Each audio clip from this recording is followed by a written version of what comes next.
ตีว่าเฮาลูกลายเนาะแม่เฒ่าเนาะ โอ้ย อะล่ะลายนะเขาก็สิว่าสู้บ่ไหวเด้อปัจจุบัน ลูกได้มาใจสักกะไคอยู่ไหน โดย อันนี้เพิ่นยังน้อยอยู่ผู้ที่เป็นพระเข้า พอได้กินเนาะพอได้ สู้บ่ไหวแล้ว เป็น อ่ะ ภาระ แต่ลูกติดเมียนี่ก็4แล้วสิมามีลูกกับเมียอีก2เป็น6แล้วเพราะว่าอีก มาคนน้อย บ่ไหวแล้วอ่ะอันนี้คือหลายคู่หลายคน แต่ก็มีคนไหวอยู่ได้ไหมครับมีคนไหวอยู่ได้มีคนไหวอยู่สิเลี้ยงแล้วแนะนำโตแน่ชื่อจังได๋ผู้ใดเป็นเอื้อยหมู่ชื่อ บ่เพิ่นน่ะแบบ ซื้อในใดอีนางน่ะ ชื่อโม โมนางโม หรือว่าน้องโม น้องเมย์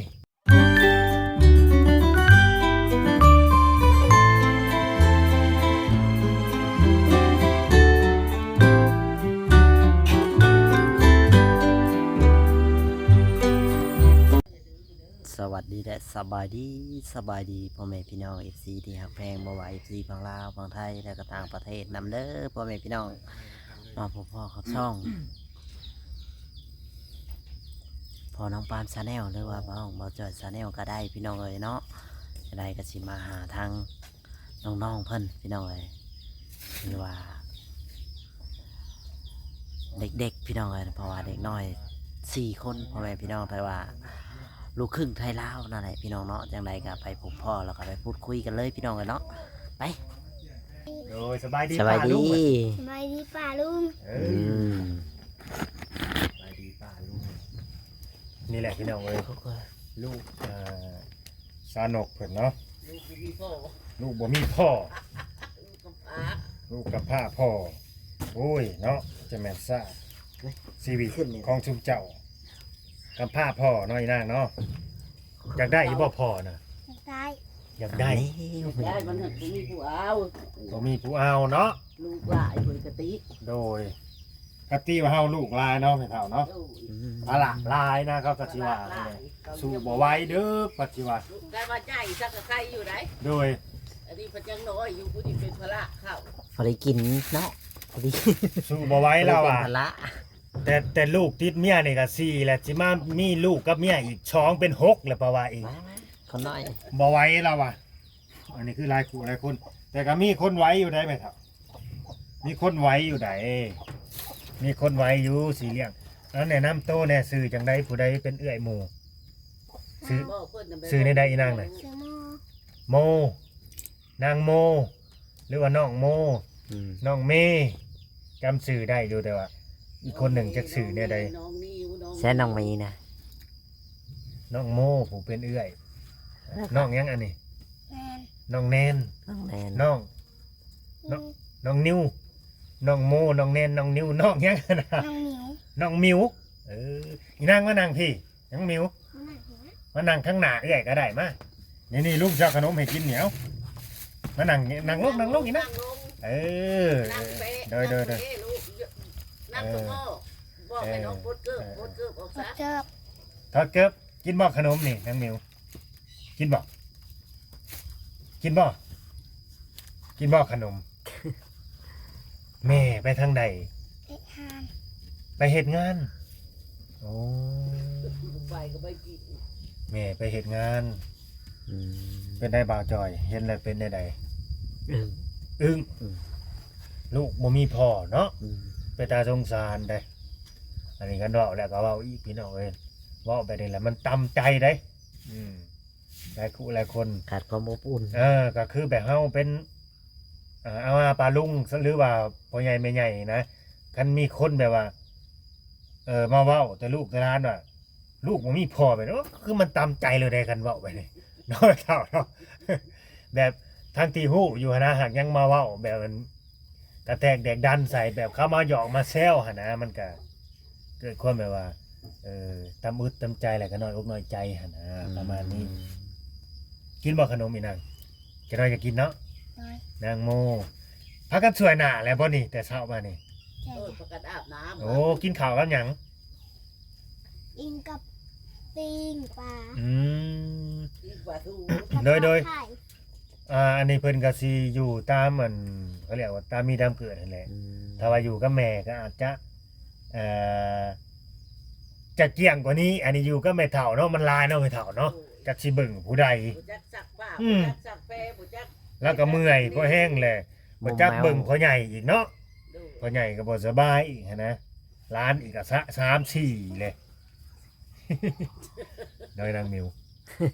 แม่โทรมาหาอยู่บ่ เฮ็ดยานเลย บ่มิว โอ้คัน ไปช่างเห็ดอะนะ ยุงกัดเพราะว่าเป็นตุ่ม เอา เก่า นี่ยุงกัด ๆมันกินบ่ดี ผู้ใดเข้าองค์เรียน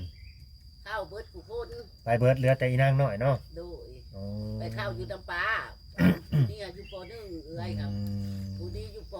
อนุบาล2คนนางแนนกับน้องนิวค่ะ โดย ผู้แหละเปิดเทอมผู้แหละจะเอาเข้าไปน้ำปลาอีกมันมีผู้ไปส่งแน่ป้า ยุงกัดบ้างเนาะก่อนยุงกัดเด็กน้อย บ่มีพ่อบ่ได้ติดต่อมาบ่อี บ่ นาง บ่ได้ติดต่อมาเลยคือมื้อนี้จะค่ายอันพวกอัน พ่ มา อ สัม ก็ ภาษณ์ คน มี ไทยใด อืม พวกบูธพวกอะไร นี่ ลูกครึ่ง สามคนนี่ลูกครึ่งไทยลาวเบิดได้นี่อันยกเว้นอีนางนี่ คนเดียว คนเดียวได้ลูกเราวชีวิตเขาก็น่าสงสารอาภัพกันเลย แมน อันนี้แหละหลายคู่หลายคนก็แบบว่าสงสารอย่างให้พวกน้องๆนี่ได้ทำได้เฮียน อืม ตั้งแต่หนังสือ ก็ได้ ส่งเสริมส่งเสียเนาะ แมนก็ได้อ่านได้เขียนออก แม่หาผู้เดียวกับบุญจักพละหลายอย่าง หากแม่น่ะก็ไปมาบ่ โดยส่งมาโตบัดเอามายามลูก โอ้แบบพาสปอร์ตท่องเที่ยวพี่น้องเอ้ยก็เลยแบบไปอยู่ได้บ่ดนไปมาโทรมาหาคุมือบ่หรือซุมเจ้าโทรหาแม่บ่ โทรมาอยู่ อืมโทรมาหาแม่โทรมาถามไถ่ถามข่าวลูกอะไรเนาะ โดย อืม ได้ยังกินข้าวมื้อนี้นะกินข้าวกับหยัง ดิงปลา กินปลา ปีปลาลูก โอ้ไปหาปลา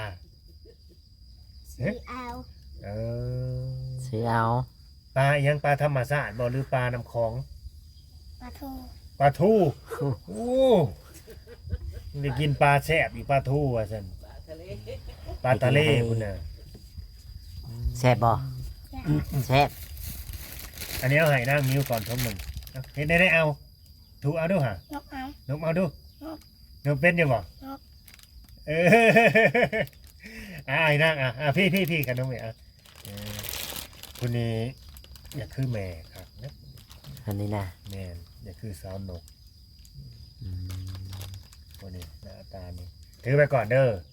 พี่ของเอื่อยเจ้ายังมีอยู่พี่จะนายกันเอา เอ่ยไว้เอาทีหลัง คันบ่เป็นตุ่มนะคันบ่ กัน เป็นแต่เจ้าผู้เดียวน่ะ โดย น้องแนน แปลว่าเพันแพร่แบบแพร่แบบแนวยุงกันยุงหยังนี่ก็ แพ้ แพร่ อีหยังสักอย่างบ่จักอันนี้เลยเพิ่นน้องกับเอื้อยก็บ่ได้คันบ่ได้เป็นตุ่มมันเป็นแต่ผู้เดียว จริงอันมันจริงว่าอันนั้นมันเป็นจุก อืม เมื่อวันยุงกัดหน้ากัดตาแดงนึด อันนี้ก็ยุ่งกัดบ่ โดย อืมยุ่งกัดหน้ากัดตา เห็นในนั้นยุงยังกัดนะนอนในมุ้งบ่หรือบน กระ นอน สร้างให้น้องกินเลย เล่นอยู่น้ำแม่เลยแบบมันจับ อ่าเด็กน้อยเนาะมันบ่มีผู้ใหญ่อันนั้นแน่บิดน้ำกันยุงกัด คือกลางเว้นนั่นนี่ก็ เนื้อลุงตุกปัน บ่ได้ไปทางใดเลยเนาะเขาอยู่นี่ก็ อยู่นี่แหละ เออ แล้วถ้าเขาไปเล่นที่ได้ มีคนอยากมาย้อยสื่อว่าทองพัน ก็อยู่นี่ก็ครบทีมเลยเนาะครบหมู่เลยว่าซั่นซะอืม บินน้ำกันเลยน้องเนาะ อืมกระสร้างแล้วปล่อยแล้วแล้วจะไปใส่ ตามเพลงมันนั่นแหละ โอ้เพื่อนแล้วนี่แหละว่า เงินนั่นอาย เออ แล้วเสือผู้ใดเมื่อคำเท่าคำที่ผู้ใดย่างเมื่อคำน้อยบ้านพ่อบ้านแม่ผู้ผู้ไปคำน้อยค่ะ อืม แล้วเสือมันย่างเมื่อ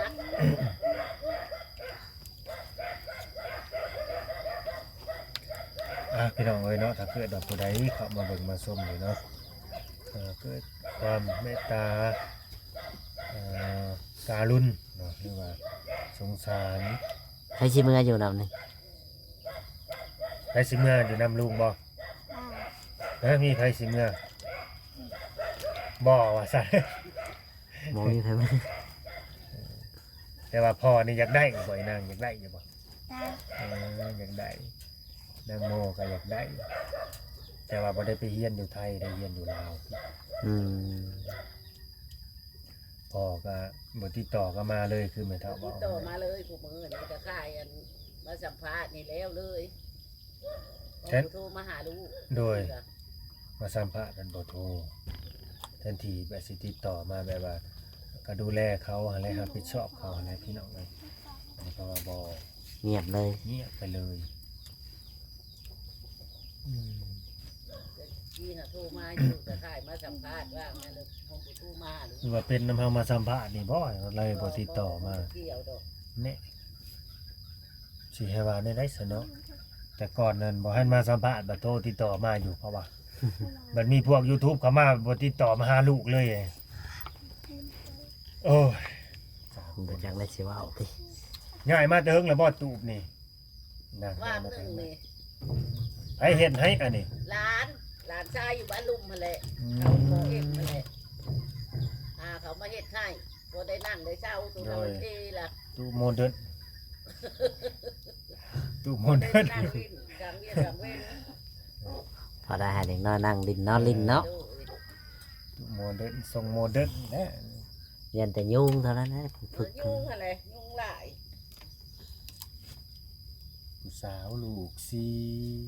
ชีวิตบ่ดีปานใด บ้านเลี้ยงไปซ้ำเขาใหญ่ โดยคณะขยายกับสบายเองดอก ตามได้ตามมีตามเกิดนี่แหละ สู้ จะได้เขาบ่มี ๆคันอย่างนี้นะคันคือกันอีกใครแต่ว่าบ่ได้ลงไห้ลงหน้าลงขี้ตอกขี้ตมเนาะคันจะละพอแห้งนี่แหละพากันไปไหลยอกกันอยู่ให้หน้าพุ่นแหละ แค่แต่ว่ามันไกลน้ำเลยเนาะไกลอยู่ปะคลองน้ำยันตกน้ำตกนะ บ่มีแล้วแถวนี้ อืม มีแต่ป้าแต่ดุกนี่แหละ มีแต่หินแต่ เรา ยุ่ง บ่ได้ กัด ไปใกล้เขายานคนเอาบีอีกเอาตับเขา โอ้เขาก็ย่านคือกันเนาะ ยานได้เร็วมาเขาก็เล่นคือเงิน อื ได้ ม โดนเบียดโดนเพียงมาเขาเล่นโลดดินน้ำกลางบ้านนี่ก็ดี อืม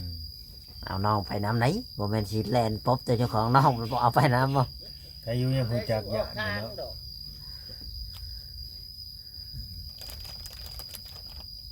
ตาท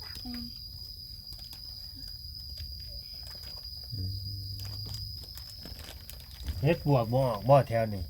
อ๋อก็ไปฉันแหละมันว่าบ่มีเฮ็ดปวกเฮ็ดเสียงมีแต่ส่วนแต่หัวแต่ส่วนเขามันเบิดลามันเป็นเบิดลา อืม แขวจะไปใช้นะหืมแขวจะไปใช้ ำเขียวมันออก แถวไว้ อ้าว ใส่ คนนี้คือออกก่อนคนนั้นจะออกแล้วป่ะจ๊ะ ออกแล้ว ปงแล้วเอา แถวไปเที่ยวเดียวก็กลับเนาะเออ ยิ้มมึงเด้อยิ้มมึงเด้อ บ่หลายได้เดี๋ยวสิเอาเงินนั่นทั้งนั้นผู้ใหญ่ใจะดีเพิ่นให้อะไร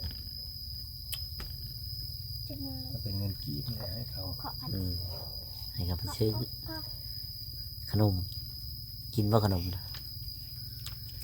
เอาได้ไหมขนมไว้ ใจ ก่อน ดีกับแมนเราว่าเราอยากเลี้ยงกับแมน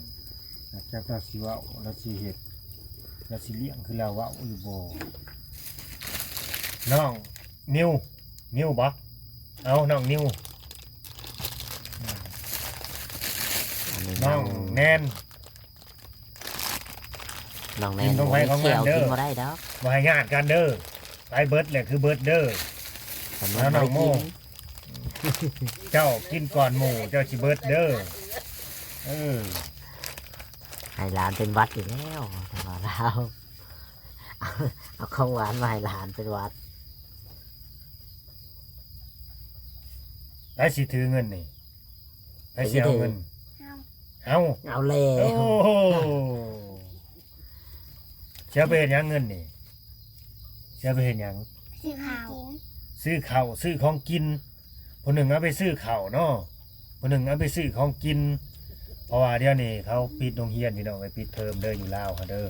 โรงเรียนประถมนี่เขาปิด แต่ว่าม.4 ม.7นี่กำลังสิเซ็งมั้งตอนนี้หรือว่าจังใดแต่ก็เริ่มทยอยปิดคือกันนั่นแหละ มันต่างกับทางไทยเด้อทางไทยนี่เขาสิเปิดเทอมหรือเขายังเฮียนอยู่ตอนนี้ แม่น นะมันสลับกันนะ ลาวเขาก็คิด แม่นลาวเฮาน่ะปิดไทยน่ะเปิดนะมันกลับกันแบบนั้นพี่น้องเอ้ย อยู่เทนา หยุดเฮ็ดหน้าอยู่บ้านเฮาน่ะหยุดเฮ็ดหน้าเพราะว่าครูอาจารย์เพิ่นเฮ็ดหน้านะ อืม ก็เลยหยุดเฮ็ดหน้าเนาะบ่คือครูอาจารย์ทางฝั่งไทยได้ แม่น อันนั้นจักเพิ่นเฮ็ดหน้าเป็นหรือบ่ดอก หน้าไผหน้ามันเอ้าเอ้ยเท่าใดน่ะเบิ่งดู นับเบังเด้อฮู้จักอยู่บ่ จักใบ อ้าว จักใบเงินเท่าใดอ่ะ ใช่เป็นอยู่บ่นี่ เงินเท่าใดน่ะ เท่าไรน่ะนับเบิ่งก่อน ตัวใดนับเบิ่ง ผู้ใดฮู้จักเงินน่ะเอาเบิ่งดูเอาน้องแนนน้องนิว ในแสน ใบแสน จักใบน่ะเอ้า จักใบจักแสน จักแสนน่ะ นับเบิ่งดูมันมีจักใบนับปุ่มใส่ซ่า ให้เอ้ยนี่ไปอยู่ปหนึ่งหา บ่ มา ฮู้ จักเอ้า บ่ฮู้จักเงินจะ6ใบนะฮอดจะบ่6ใบนะเบิ่งดู มาบ่6ใบ บ่เป็น นับบ่เป็น เอาแล้ว ยังนับบ่ฮอด6อยู่ นับดูหา1นับ1ดูหา นับมือ 1นับไปทีละใบหนึงว่าสิ หนึ่ง แล้วอีหยังบัดนี้ สอง นับไป สาม 3 สี่ 4 ห้า หก แน่6ใบ6ใบใบละแสนเออ จักแสนน่ะ ไป บัด จั นี้ กแสนบัดนี้6แสนบ่แม่นบ่ฮะแม่นบ่เออ เรามาจักเงิน ให้แม่เฒ่าถือไว้ให้เด้อ เข้า เพิ่น เข้ากลาง อืม เข้ากลางซื้อมันก็เว้าแล้วเข้าได้3 เดือน อืม จริงเขาปิดซื้อ คนนี้ โดย ฉลาดกว่า อันนี้คือห้ากับข้าวข้างตำอิดเลยแม่นบ่แม่นเฒ่า โอ้ย ก็บ่เคยเฮียนเนาะ นักมือซื้อเสื้อผ้ามาให้แล้วก็เอาไปฝากน้ำปลาอยู่ท่าสนุ โอ้ ปิดเทอมแล้วล่ะเอามาก็ปิดเทอมแล้วสิเอาไปฝากน้ำปลา อ๋ออ๋ออ๋อ มันไกลโรงเรียนแน่ โดย ดื้อบ่ นี่แหละมันบ่มีผู้ไปส่ง โอ้อันน่ะบ้านเพิ่นอยู่หันเฮือนเพิ่นอยู่หันเลยเนาะ โดยก็ไปใกล้กับโรงเรียนเงินเพิ่นคือป่านนี้การหนทางนั่นแหละ อื เรียน ม การทางดับนั่นแหละโอ้ อื ไป มอืม เป็นตาสงสารเลยนี่แหละชีวิตของเงินสาวนกกับบางคนเขาก็หลับบ่ได้ต้องภาระที่ว่าลูกหลายไปแล้วแต่ว่ามีแต่ผู้หญิงในลูกหลานมีแต่ผู้หญิงในต่อยเลย ลูกสาว4 คนแซ่บบ่หึแซ่บดุนี่เบิ่งลุงสิให้จับเงินเด้อเดี๋ยวสิให้ผู้ใหญ่เพิ่นเบิ่งกันจะนัดผู้ใหญ่สิคล้องได้ว่าอ่ะว่าหมอนี่เอาเงินไปแต่เฮิงนี่คือยังเสืออยู่กับสิว่าบ่แม่นแนวเด้อนี่จับคนละส่วนเด้ออ้าวจับน้องไงเดี๋ยวเบิ่งกล้องนี่1 2 3โอเคเอาบัตร เก็บไว้ เก็บ เก็บไว้ได้อ ตามมาแหละพี่น้องเอ้ยเนาะบาจอยมีหยังเพิ่มเติมบ่ บ่มีแล้วให้น้อง แล้วก็ฝากผู้รักผู้ใหญ่เจ้าแหน่ ฝากคุณรักคุณยายเบิ่งหน่อยเด้อพี่น้อง เบิ่ง เพราะว่าสงสารน้องๆเพิ่นเนาะ เบิ่ง จัง แร ได๋ ง ก็ได้ ได้เนาะใส่เรื่องของเขาแน่ แม่น ลูกกับ ครอบ พ่าพ่อ ลูกของพ่อพ่อครอบครัวเพิ่นก็ อืม ลำบากอยู่พี่น้องเอ้ยทุกข์ยากปากหมองคือกัน พ่อ นั่นแหละ บ่มี อ๋อ พ่อยังถูกอยู่ อืม พ่อบ่รับผิดชอบอ้าวเอาเข้าไปอีกบัดนี้เนาะพ่อบ่เบิ่งอ้าวอย่างลายพี่น้องกันบอกไปลายเป็นอย่าง ไป ลาย อืม เอาเป็นว่าเขาอยู่กับแม่พี่น้องเอ้ยพ่อน่ะเลิกลากันไปแล้วนะตอนนี้น่ะก็คือผู้ที่รับภาระ ลูกครึ่งไทยลาว แม่เฒ่า ร้อย อืม แม่เฒ่าก็ก็พื้นบ่เฒ่าแล้วก็บ่สบายจังมือแล้วบ่เฒ่าบ่สบายน่ะ ลายมือแล้วก็ติดมือ เออแล้วอยู่กันจักคนซะเดียวนี่แม่เฒ่า ตัวนี้แหละนี่ มีแต่สองเฒ่าแหละครับหล้าน4 คนนี่บ่ โดย อืม อ่อนๆแอดๆเนาะ พ่อใหญ่ก็บ่สบายอีกเนาะบาดนี้เนาะยังสิเหลือแต่เจ้าแล้วแหละหน้าแหละหลังอยู่แล้วบาด โดย นี่ มีแต่ตัวนี้แหละ อืม เดินผิดร้ายผิดท่านผิดจริงก็ดี คันว่าลูกสาวก็ไปหาเงินเลยเด้บาดนี้คันบ่ไปบัดบ่มี แล้วก็ จักสิว่าในใดชีวิตคนเฮาเนาะสู้ๆกันไป แม่ ตามมีตามเกิดเนาะน้องแนน โดย น้องนิวน้องโมน้องมิว น้องหมิวกินหมดก่อนเพื่อน เออบ่เอาแล้วทะเลกระจายเรื่อย โอเคเด้อพี่น้องเด้อเฮาก็สิได้จบคลิปไปเสมอเนาะ โด ขอย บคุณขอบคุณขอบมกขอบใจทั้ง คุณใหญ่เนาะ ผู้ใหญ่ใจดีเพิ่นนั่นแหละที่ว่าได้มีความเมตตาเนาะถึงสิบ่น้อยก็บ่หลายนะพี่น้องเป็นน้ำจิตน้ำใจจากเพิ่นนะยังดีกับเฮาแบบบ่ได้ซอยอิหยังเลยนะ เนาะ ถ้าสิซอยแต่ปากแต่ว่ามันก็บ่ได้ยังดีดอกพี่น้องเอ้ยนะเนาะมันต้องซอยด้วยแบบญาติเหือหรือว่ากำลังเฮากำลังทรัพย์ของเฮาแหละอิงตามผู้มีพี่น้อง แม เอ้ยเนาะ น ผมจัดถ้าว่าอยากมาเบิ่งมาแย่งอยากมาดูแลเทคแคร์หรือว่าอยากได้ข้อมูลการติดต่อของน้องๆหรือว่าแม่น้องๆก็สามารถติดต่อมาได้เด้อพี่น้องเด้อเนาะเดี๋ยวว่าจะคุยกันก็สามารถติดต่อแอดมินมาได้คือกันแล้วก็ยินดีที่จะแจ้งข้อมูลการติดต่อให้แม่เพิ่นเล่นเฟซอยู่บ่เล่นบ่ เล็ด อืมอันเด้อลุงสิถามเด้อแม่น่ะมีพ่อใหม่แล้วบ่เดี๋ยวนี้ ยาง ยังบ่มีอยู่อืมยังบ่มีเลยพี่น้องเลยยังหาบ่ได้เนาะยังหาบ่ได้แล้วเพราะว่าแม่ซุมเจ้าบัดมีลูกหลายคนเนี่ยนะ เพิ่นก็เลยญาติแน่สำหรับ เข้า ลุง มากับมีแต่โทษเพิ่นเข้ามากับมีแต่โทษ โดยจะถามว่าเคยมีคนเข้ามาอยู่บ่ก็มีพี่น้องเอ้ยแต่ว่าก็เข้ามาแล้วก็ถอยคือเราว่าหั่นน่ะแบบไปบ่รอดเป็นหยังไปต่อบ่ได้หั่นน่ะ หลาย ลูกหลายเนาะโอเคพี่น้อง โอเคเนาะ กดไลค์กดแชร์กดติด กดติด ตาม ตามให้ครับ อยู่ดีมีแห้งกับแพงเหมือนบ้านเนาะถ้าเบิ่งตอนต่อไปพุ่นแหละสิเป็นอะไรเนาะเอาสบายดี สบายดี โอ้ยสบายดี